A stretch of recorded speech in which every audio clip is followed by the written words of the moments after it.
All right, it's time to talk Week 4 roster trends. Your waivers are processed or are in the process of being processed, depending on how your league operates. Devon Achane, that's right, it's Achane, not A-Chain.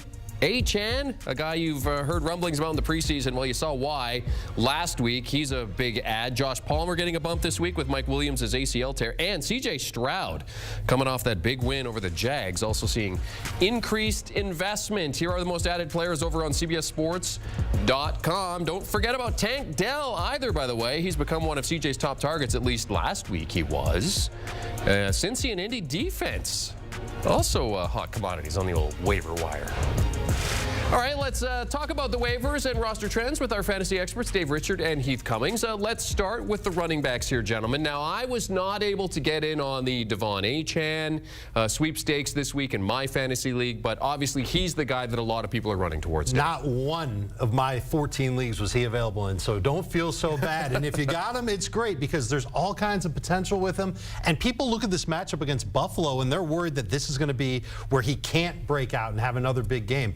But I think the opportunity is going to be there. This Dolphins team has turned into a running team over the last couple of weeks. Wow. Teams have been daring them to run. They've said, okay, we're going to do it. And they've been great at it. Everybody saw that against Denver. This matchup is nowhere near as easy for them as that Broncos matchup was.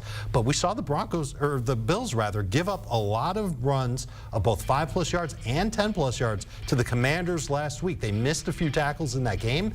You know what happens when you miss tackles against the Dolphins running backs. I still like Mostert better, but if you got Achane, I think you've got a low-end number 2 running back for week number 4. A guy who was on the most added list last week, still there this week because he's still creeping up towards 100% rostered. Zach Moss. I think people probably looking at what he did last week and thinking, can he do that again?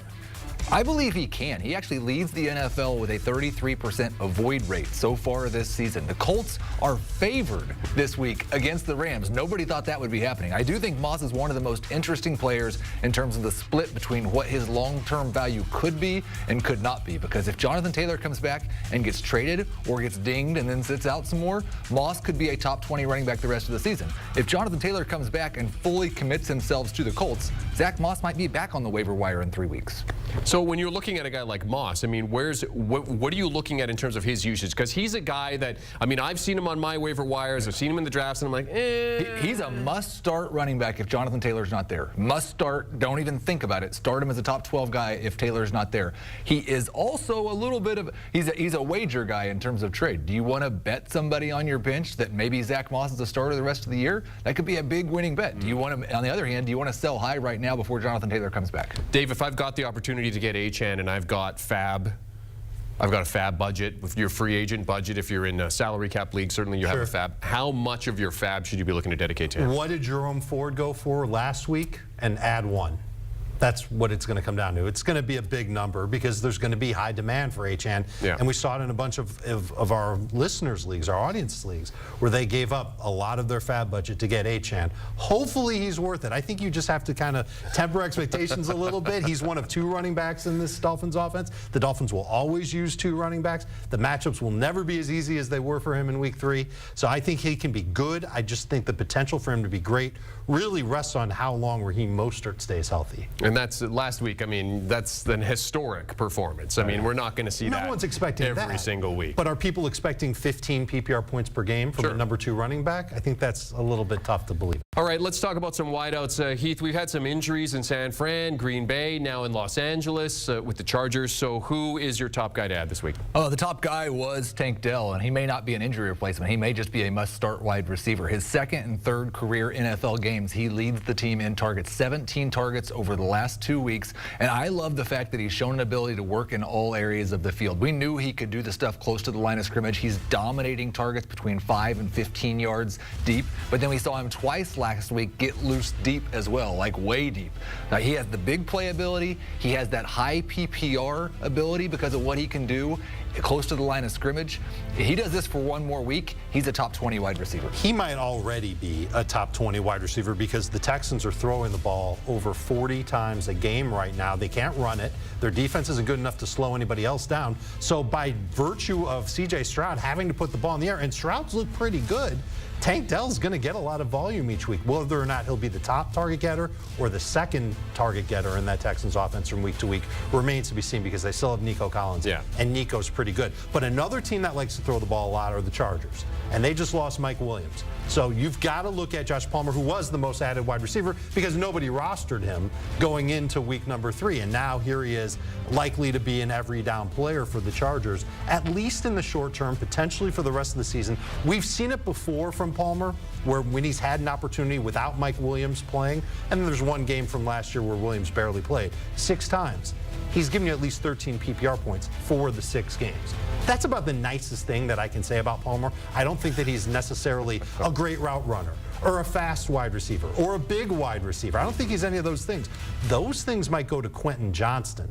Now, he was also on the most added list, and I think long-term, Johnston will be the better wide receiver that fantasy managers can pick up and use, but you don't want to use him yet. You want to use Palmer. He's a safe bet for right around 10 to 12 PPR points as a floor. Here's one of the questions I've had about wide receivers, because I made this mistake a couple years ago, drafting Justin Jefferson, got off to a slow start. I dropped him. Some other guy picked him up, and the rest, as they say, is history. When you get wide receivers that are off to a slow start, that have high upside, is there any particular thing that you guys look at from a statistical standpoint that make you say, okay, I'm going to hang on to this guy and not dump him? When do you know when to cut bait? I mean, there's lots of statistical things. You could look at the playing time. You could look at target share. Like maybe he's just not converting those targets into fantasy points. But the biggest thing, I think, you mentioned Justin Jefferson. We're talking about Quentin Johnston.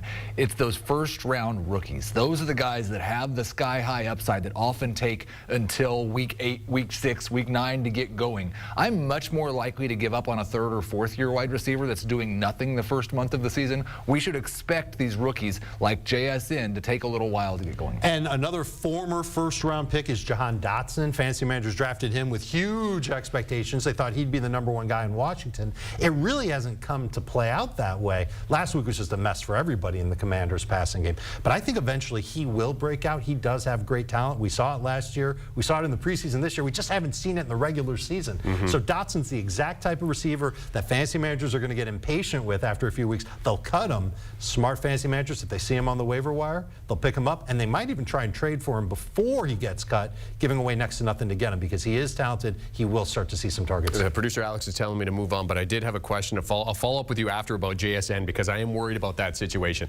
Owners who had been waiting on Sam Laporta were rewarded last week with some tight end work. Hang on, we'll get to the tight ends in a second. But first, let's go to the quarterbacks. We gotta wait for Laporta. Okay, no, we'll do it. We'll do it. No. Wait, it's up to you. Okay. He's fun to talk about.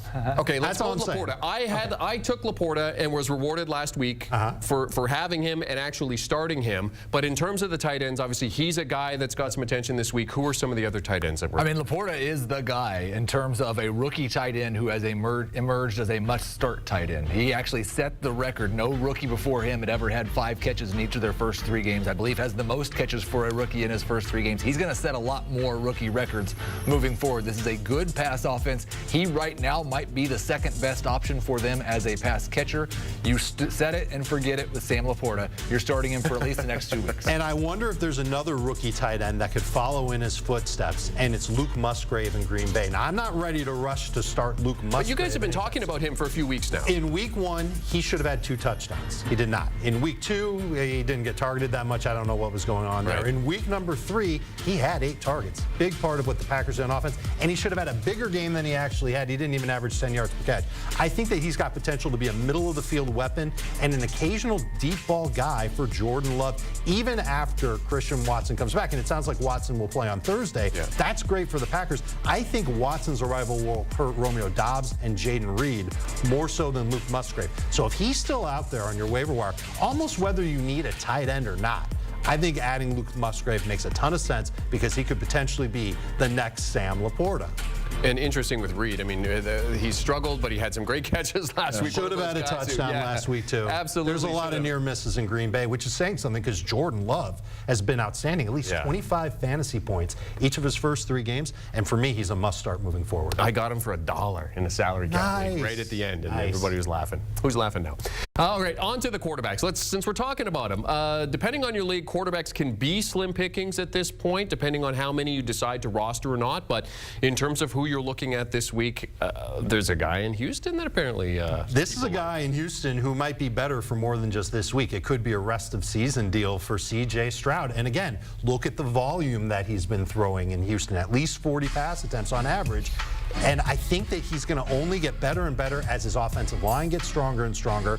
I'm still waiting on Dameon Pierce to average 4 yards per game in this season. It hasn't happened yet. I'm not sure when that's going to happen. And the Texans don't have to wait because they've given Stroud so many interesting weapons to throw to. Nico Collins, weeks 1 and 2, was outstanding. Tank Dell in weeks 2 and 3. Absolutely outstanding. It wasn't just last week for Tank Dell. The week before, he was very good too. Robert Woods has been a nice contributor. Eventually, Dalton Schultz might catch a touchdown pass. So that's a wonderful thing to say about Schultz, but everybody's dropping him anyway. Go get Musgrave. If you've got Joe Burrow, Justin Fields, Dak Prescott, you're nervous about your quarterback situation.